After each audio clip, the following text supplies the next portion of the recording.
Почитувани граѓани, што господин Сандерс, на почетокот би сакал да истакнам дека навистина сум импресиониран од капацитетот и од условите за работа кои што ги нуди Костал, германска компанија која што веќе трета година во Република Македонија произведува електронски и мехатронски делови за автомобилската индустрија.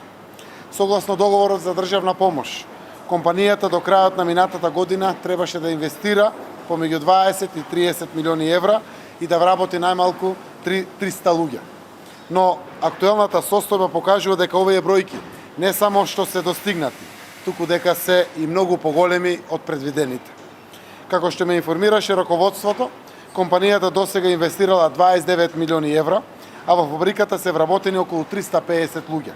За истакнување е фактот дека просечната бруто плата изнесува повеќе од 730 евра или нето платата е 495 евра, што е близу до просекот кој што е амбиција на сите граѓани во Македонија. Нивните амбиции продолжуваат и се очекува зголемувањето на капацитетите и во финансиски ефекти и во нови работни места.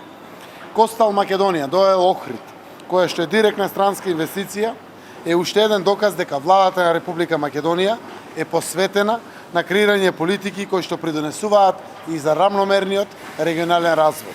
Во оваа прилика би сакал уште еднаш да го повторам ветувањето кое што им го дадовме на моите сограѓани, а тоа е дека 2019 година ќе биде година на силен економски раст и развој.